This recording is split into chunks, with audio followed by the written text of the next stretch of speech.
you so much for coming out on this absolutely dreary Raleigh evening and sharing your time with all of us. We do appreciate it. I invite you to stand for prayer and the Pledge of Allegiance. Dear Heavenly Father, we thank you for the gift of another day. We thank you for your Son, your mercies, your blessings, your patience. We thank you for listening to us. We thank you for guiding us. We ask that you are with us in this room tonight, that the thoughts, the words will be for Raleigh and for Memphis. We thank you for everything. We ask all these things in your name. Amen. Amen. I pledge allegiance to the flag of the United States of America and to the republic for which it stands, one nation, under God, indivisible, with liberty and justice for all. Thank you.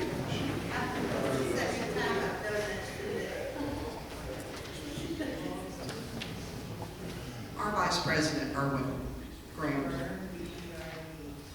it's his duty as Vice President to get our speakers for our meetings. Not an easy task, folks, because I don't care how nice we are, some folks just don't want to come. We are blessed tonight for Mr. Graham to introduce our guest speaker, gentleman we've known for a long time. Some good, some bad, but he is our mayor. Come and introduce our guest speaker. I'd also like to extend a hearty welcome back to our President Faye. She's been out of pocket the last couple of meetings due to health issues, but she's on her way to a full recovery, and it's wonderful to have her back. So we're just and also, like Faye was saying, that one of my responsibilities is to get speakers for our organization. And tonight I probably got the easiest job in the world as far as an introduction.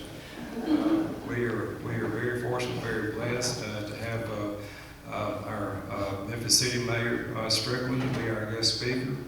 And I could probably go into a long introduction, but I think y'all all know who this gentleman is. I would just say that congratulations on your substantial election victory. That was quite a marvelous voter turnout that you had in your favor, and I want to congratulate you on that.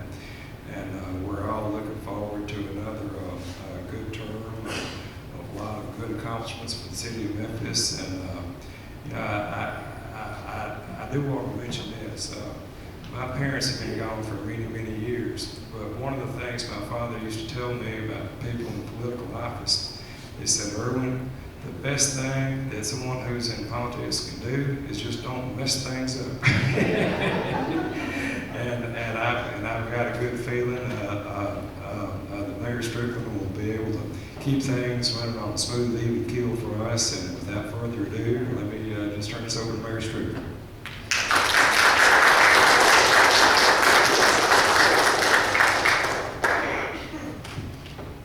Good evening to everyone.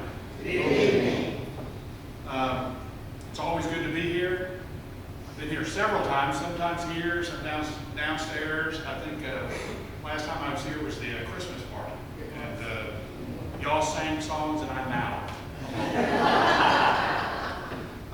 But it's always good to be in Raleigh. I thought I'd give you an update on a couple of things you probably know more about than I do. Talk about the city in general, and then open up to any questions or comments that you have. So, I know last month you had somebody from Housing Community Development talk about the Raleigh Town Center. So I don't know if anything I'm telling you is different from that. It might be just more up to date. The skate park is completed, and we're planting several new trees all over the area. The lake is at full capacity and already has a flock of geese living on it. And the finishing touches are going into the trail. How are you saying? The new police station will be called the Austin P Station, and it will house the officers and personnel from the old Allen Station. So that will close, and it'll be the Austin P Station. Now, in addition to that, it's also going to house traffic and special operations divisions. Those are two separate divisions. And they're moving from their current location on Union Avenue in Midtown. So that facility will completely close. So all three divisions will move up there. Now, of course, this will bring hundreds of officers into the Raleigh community every single day. That police part will be completed in January or February, and officers will begin moving in there shortly thereafter. The new library should be finished in May or June, and will be a little bit bigger than the one you have currently now on Powers, but it'll be a whole lot nicer. It will feature an open floor plan, a second floor meeting space and kitchen, and a technology lab. I know it's tailored for young people. I'm not sure adults are allowed or not. And I'm not sure if we were allowed in there to understand the technology anyway. Now both buildings, police and library, will feature modern design with lots of windows and natural light. So that kind of gives you an update that in addition to that, in front of the city council, go Tigers, by the way, I just noticed your sweatshirt. We had a good Saturday. We had a very good Saturday. There's also a TIF being proposed to the city council and the county commission now. And let me explain what that is, and you may already know. Tax increment financing, TIF, basically the increase in the property taxes in the zone will stay in the zone and improve infrastructure. So you're going to ask me what infrastructure? I don't know yet. It'll all be worked out with the community and a developer. Let me give you the prototypical example of a TIF. And Nashville's used these really to success. You have an office that is going to have 400 employees. You say, I'm going to build a new building or remodel a building and bring my 400 employees there, but they need a place to park. So I'll pay increased property taxes because we've made the building nice or built a new building, and those increased property taxes will pay for a garage. That's kind of like the textbook example. Here, we're unsure what the development's going to be, and we're unsure what we'll use the money for, but we want to go forward with it to entice more development. As you know, with the Raleigh Town Center, I didn't realize how big that property was until it was all torn down. I don't know about you, but it just was enormous. Well, the out parcels, the parcels closest to the road, we were really trying to sell those to some private retail or some kind of development. To be honest with you, we didn't get any response. We put out, I don't know, about 8 pieces of property all throughout the city for bid, and we got people interested except for this. We think partly because the police and the fact that the police and library were not done. So, we still own it, we're not giving it away. So we're going to complete those 2 buildings, and this TIF be added onto there, so if somebody does come in and say, hey, we need planters, or whatever it is, better street lights, LED lighting, or something like that, it's another way we can entice somebody to come in there and spend their money and create a nice development and hopefully maybe create some jobs to it. So it's another tool that we can use. And that's currently in front of the City Council and County Commission. All right. Let me talk about Memphis, and if you paid it all attention the last few months, I spent about $1 million on advertising, so hopefully you saw this. But I do believe that Memphis has momentum. And let me go over. We have billions of dollars in private investment going on in in our community, and most of it is within the city limits of Memphis. 24,000 more Memphians are working now than 4 years ago. And obviously the national economy has something to do with that. But we've gone beyond that, I think. Bloomberg News rated us, Memphis, #1 in the rate of job growth in 2018, meaning we're growing jobs faster than any other city in the country. Our wages are growing too.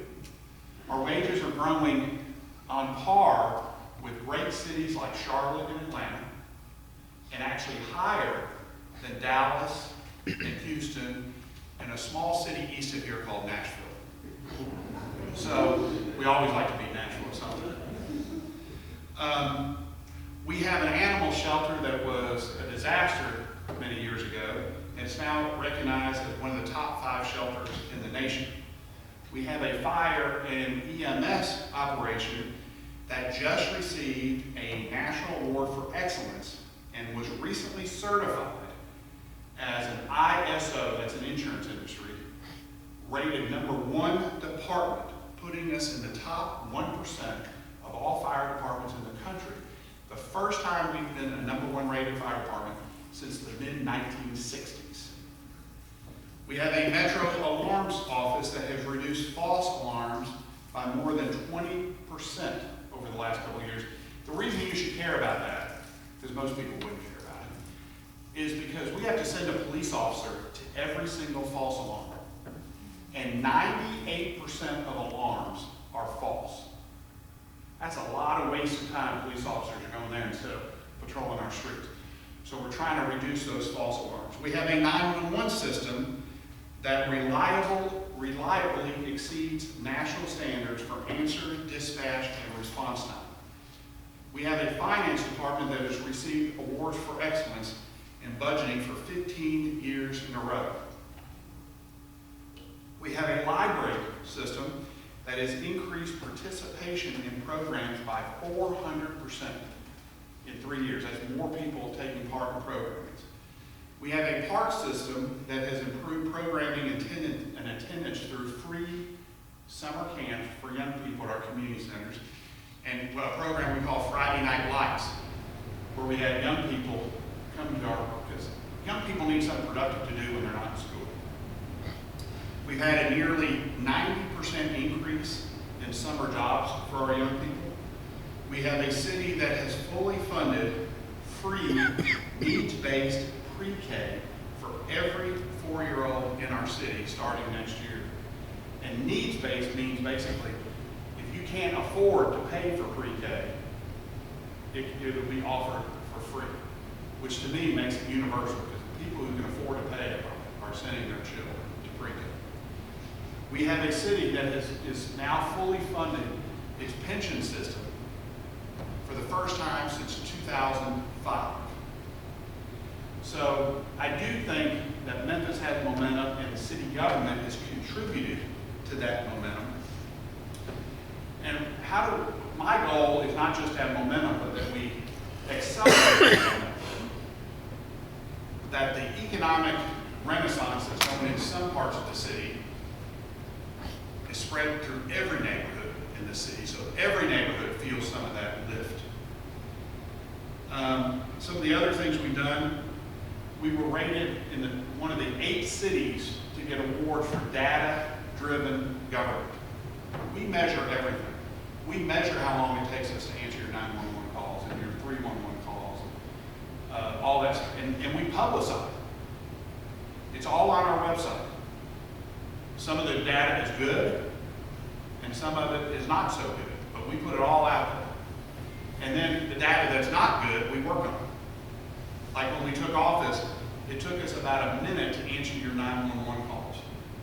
That's how long you were on wait when you called 911. Now it's down to 7 seconds.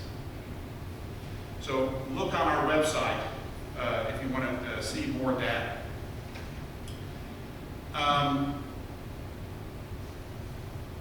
10 cities from across the country are now studying Memphis and how we're trying to bring an inclusive economy, meaning we're contracting more with locally owned, women-owned business, and minority-owned businesses.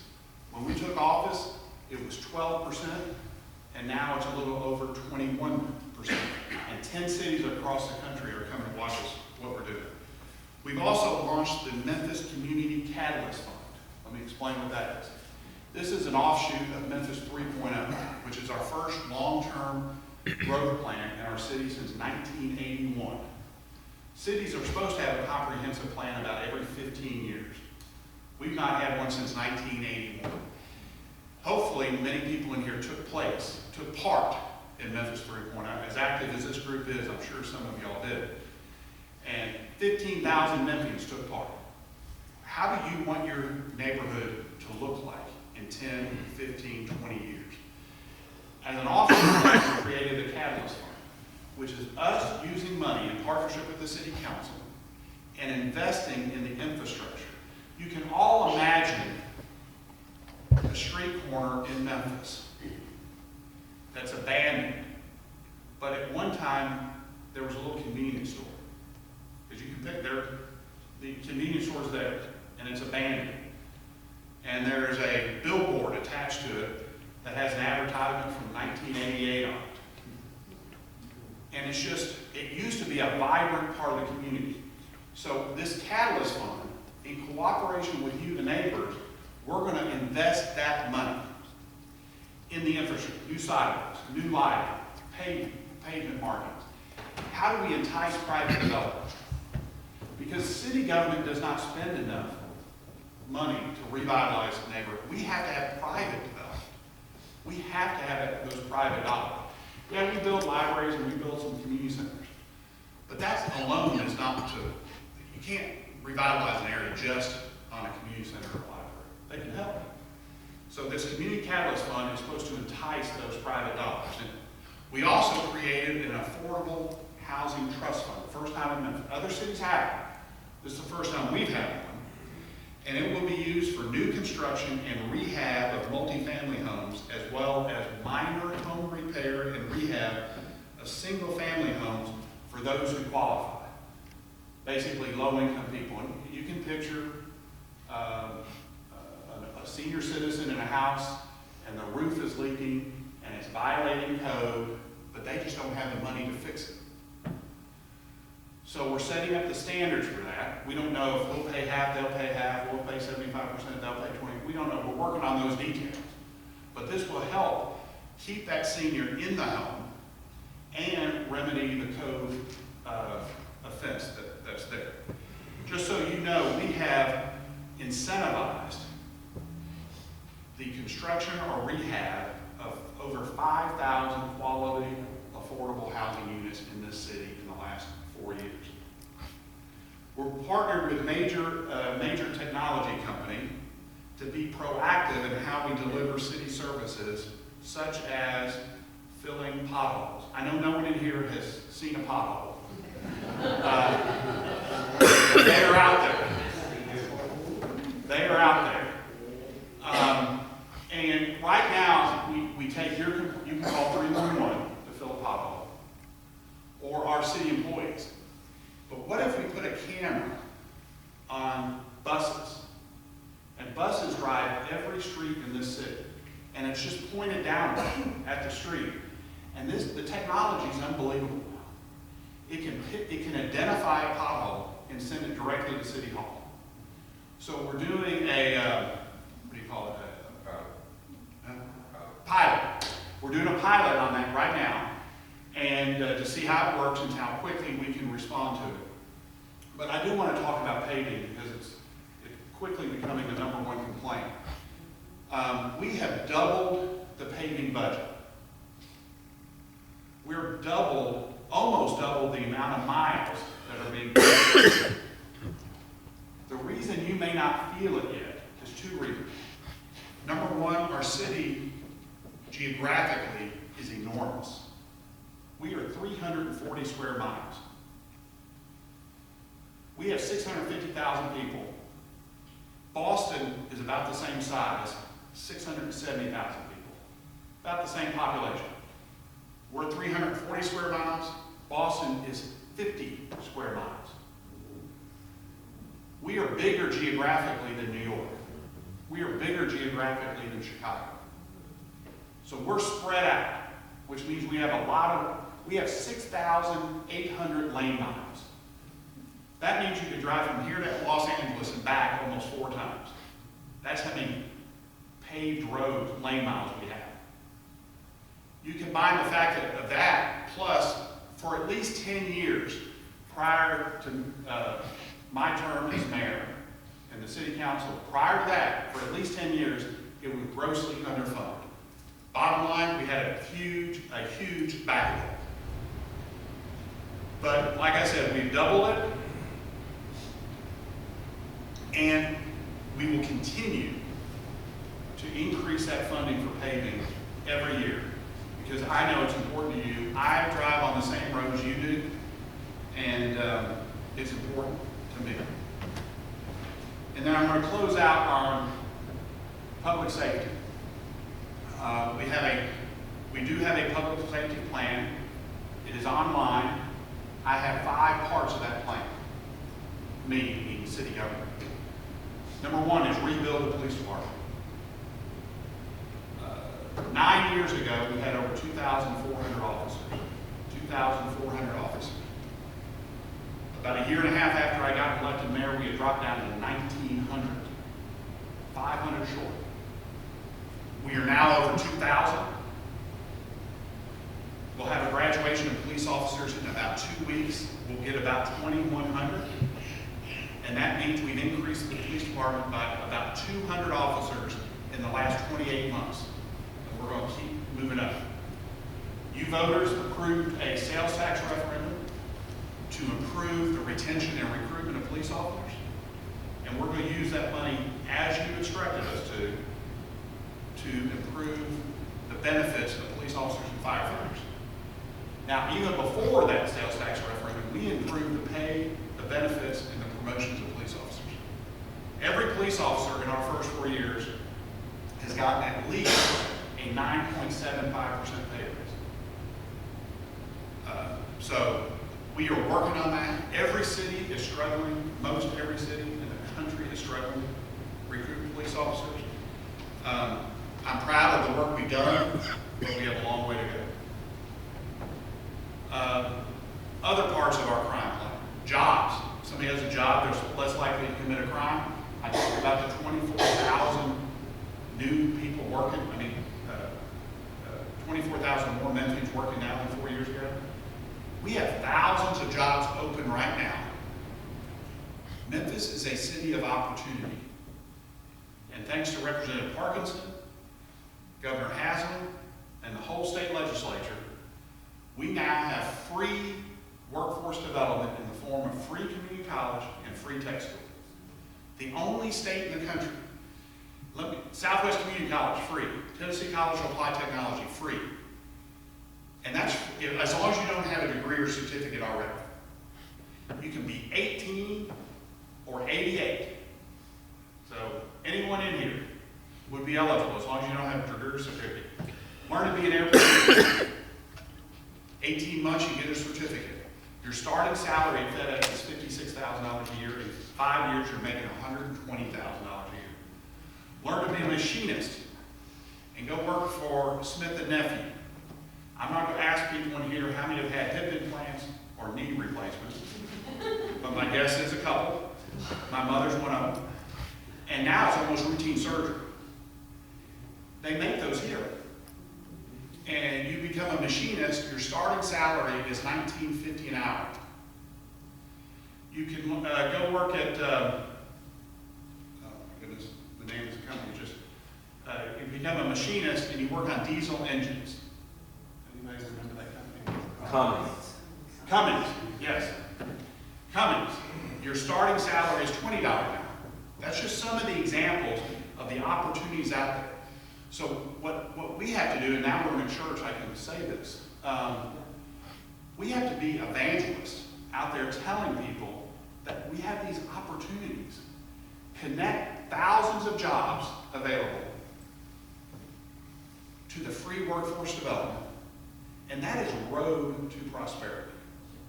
But we got to marry the two, because if a young person doesn't know it exists, it It doesn't exist. So I'm going to ordain all of you an evangelist to go out and spread the good news. These opportunities out there, we created a website, opportunitymemphis.com, and it lists all the jobs and all the free workforce development. Those are just two parts of the crime plan. Third, for those most violent criminals, the worst of the worst, I think they ought to serve more time in jail. And I'll give you an example of a problem. I think it's a problem, y'all. If you disagree, that's fine. But if I'm driving down the street and I shoot a gun at Miss Morrison and I do not hit her, I don't have mandatory jail time. In fact, the law presumes that I would get probation, meaning no jail time. I think that use of a gun in a reckless, dangerous manner requires some jail time. So we're working with the state legislature to try to do that. They've helped us on increasing the penalty for repeat domestic violence offenders. They've helped us increase the penalty for the illegal use of guns. And too often, 201 Poplar is a revolving door for violent criminals. And I'm not talking about stealing a loaf of bread or something minor, but for those violent criminals. Fourth, young people. We have to intervene in the lives of more young people so they don't pick up that gun in the first place. I went over all the stuff we've done for young people. We've got to increase the third grade reading level. We've got to increase early childhood literacy. I'll give you a sobering statistic. Only 25% of our third graders read at third grade level. That's pretty shameful on all of us as a community. 25%. If that number were 75%, and the city would, that momentum would be accelerated tenfold. But we're working on it. The state's focused on early childhood education. Shelby County Schools is focused on it. County government and city government have come together to make universal pre-K. So, but it's going to be a long haul. In the short term, we got to give some kids something productive to do in our community centers, in our libraries, and summer jobs. The last part of the crime plan that's my part is for those people who have convictions and have turned their lives around, they deserve a second chance. And we have two programs, one for men, one for women.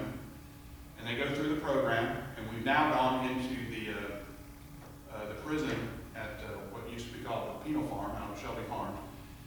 And outside the prison, and you don't have to have a conviction. It could just be an addiction or just tough time. And they go through our program, we work with them, and then we try to place them in a job. The county has a program, we have a program, their nonprofits have programs, and we're helping hundreds, we got to help thousands. But we're working on it, and we're having some success, although it is not easy to place somebody with a criminal record. We've also raised private money, not your taxpayer money, but private money, to help over 150 people expunge their records and wipe them out. And we've still got more money available for that, so if you know somebody that qualifies. And the qualification is basically a nonviolent offense and you haven't been arrested in 5 years. That's generally the qualifications. There's more details on that. I'm excited about the future of the city. I have run my last race ever in my life, which is a relief. So I'm going to hit these 4 years hard.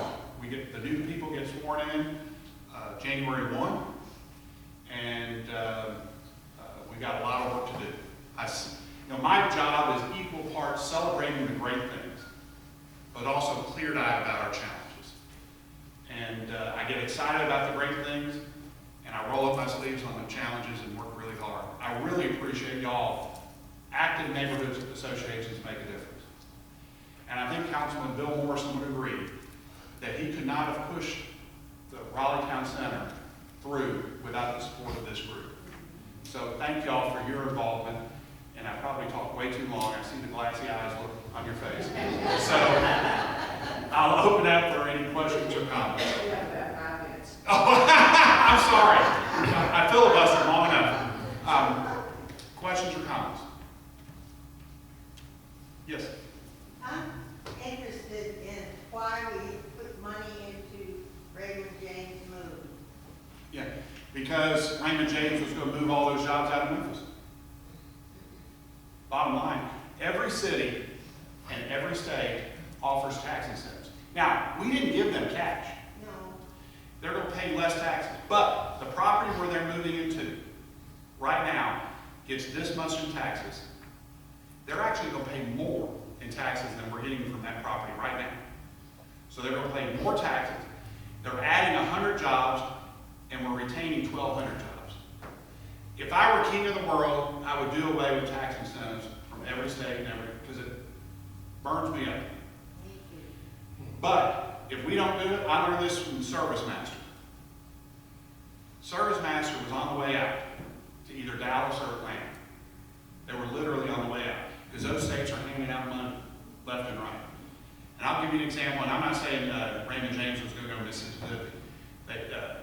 Florida was where they were looking at. But I'll give you an example of Mississippi. They have an income tax down in Mississippi. They do. They do. We don't have an income tax.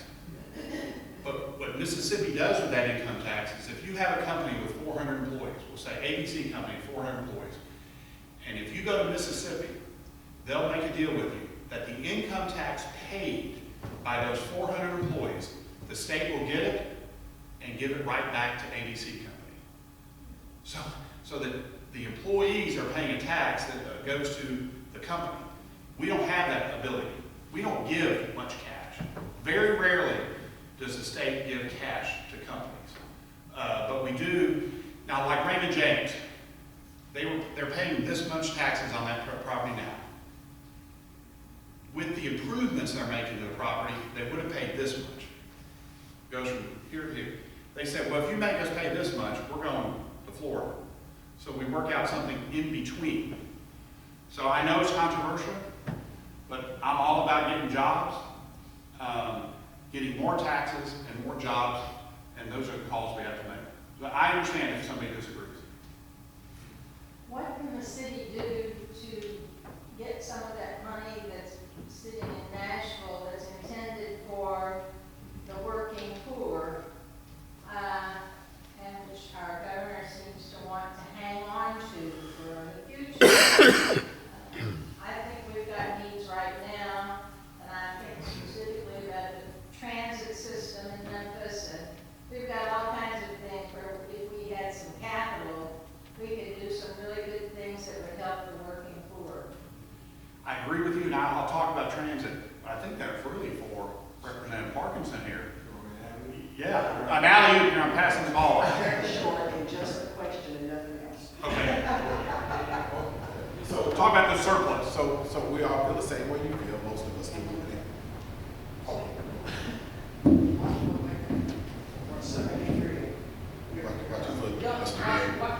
I came out of retirement from the fire department. So we all feel the same, most of us feel the same way that you do. It's $730 million that they've been sitting on. And it didn't just start in this administration, it started in the previous administration. But their argument is that they think there's going to be another recession, so they want to hold on to it until that recession hits. We don't agree. Next week, we're going to be doing some media announcing what we feel like those uses for that money should be. Thank you. Thank you. Thank you. And in general, Nashville also runs, state government runs surpluses in other areas. And I've talked to this governor and the last governor saying, we have needs here. The interstates and most major streets are state routes. So please pave your streets. The grass along the interstates is state property. Say, please cut your grass. We are constantly working with them to try to spend. The growth in Nashville and the surrounding counties has filled the coffers of state government. And they ought to spend that money to help the citizens. So I agree with you. On transit, I'm sorry, I'm getting the hook here. On bus, we all know our bus system is poor, but we know what the solution is. We roughly we put $30 million a year into our transit. We spend in any major city on transit. We need another $30 million a year for a good system. For the first time in history, county government is interested in putting money in our bus system. I'm excited about that. We got to come up with a plan to come up with that second $30 million. And that's a goal of mine over the next 4 years. I wish I could tell you what that is right now. I don't want to raise taxes. We figured out how to fund pre-K without raising your taxes and without taking money away from police and fire and all that. So we just got to be inventive to try to figure that out. Yes, sir. Okay, I got one just way out there. In like 30, 40 years from now. Have Memphis ever looked at or funded a light rail system? Yeah, the question is light rail. And the reason why I say that is because, like, I go to DC a lot in my family, so I got a lot of family. The neighborhoods where the subway system, everything moved in, actually went up in property value. It would cost, I don't know how much it would cost, I'm guessing I know it. a couple $1 billion. Right. What happened was, decades ago, I don't know how many, 30 or 40, federal government changed. They used to pay 75% of the infrastructure for rail. Now it's 50%. Cities just can't afford to pick up that extra money. We couldn't afford it. I mean, if I'm still trying to pave all your streets. I'm still trying to improve the MATA system that we have. It's just out of our reach right now. Right, and that's what I said. I know it's way out there, but I've seen like in places. Oh, I agree. They do like a section that they find that probably can reduce traffic and feasible, then they do another section. Then over 30 years, they got a major system. All right, Ms. Morrison's balling her fist at me. Right, I'm through. Hey, I just want to thank y'all very much. It's always good to be here. It is the honor of to serve as mayor. Thank you very much for giving me that opportunity.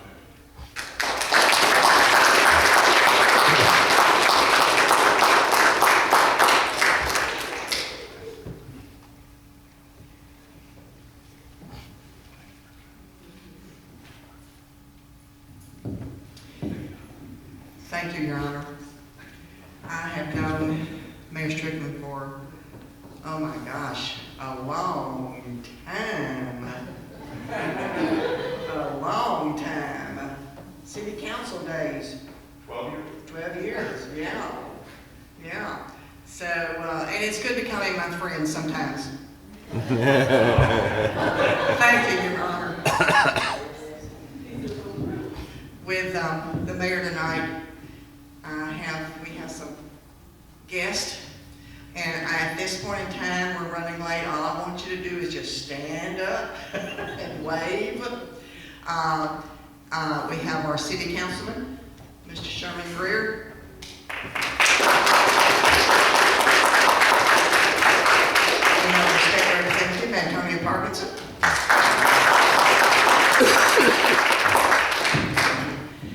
Do we have any political candidates in the office?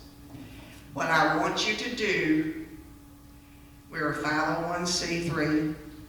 If you will state your name, the office you are running for, and be seated, I would appreciate it. Rhonda Logan, Memphis City Council, District 1. Thank you. Sherman Greer, City Council, District 1. Thank you.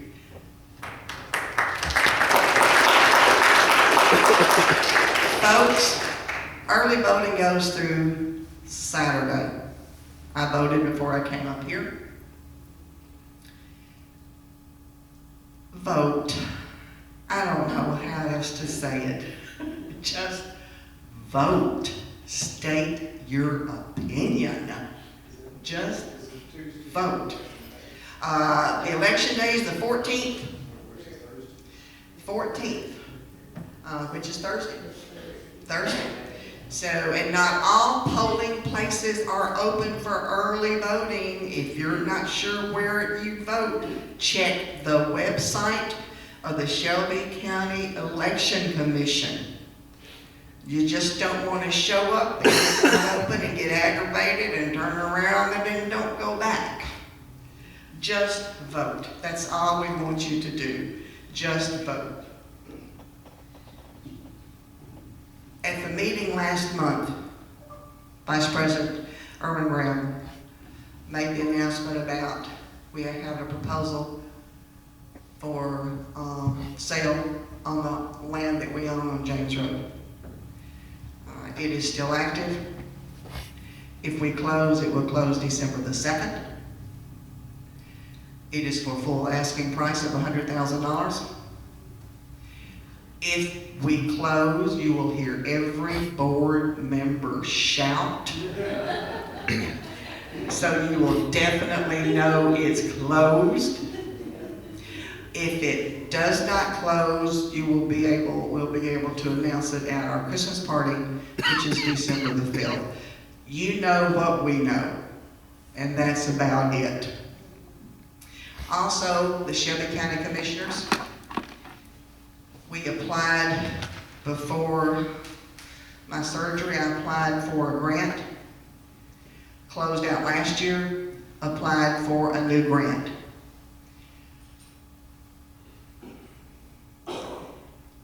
I was given information that I could ask for more money if I was real specific. So 3 weeks ago, I sent in an amended budget, which should go before the commissioners the 13th. The budget is as follows. Maintenance and service on the James Road, which is $4,788. Liability insurance on the James Road, which is $641.57. Yearly postage cost to mail our letters is $815. Yearly rental for the space that we use here at the church is $500 a year. And the kickoff celebration for the Raleigh Springs Civic Center, $4,000. So our amended budget is for $10,744.57. Commissioner Brooks knows it. He knows what it is, and he knows it is going before the commission Wednesday. Hopefully, that will be another cause for shouting that we have been funded all of our requests. Now, next month, December the 5th, is our annual Christmas special. We expect to see you there. It's 6 o'clock downstairs. We will provide all the meat, and we're asking that you bring a gently worn coat or a new toy when you come to the feast. The items that you bring will be donated to residents here at Raleigh. So if you do, please make sure it is a gently worn coat or a new toy. And we're going to ask as follows. Last name, A through G, bring a vegetable. H through P, bring a dessert. Q through Z, bring a salad. This was in the Raleigh Springs, the newsletter, and it will be again in the November newsletter. So you can see, we've been busy. We have been busy. Veterans, would you all stand up, please?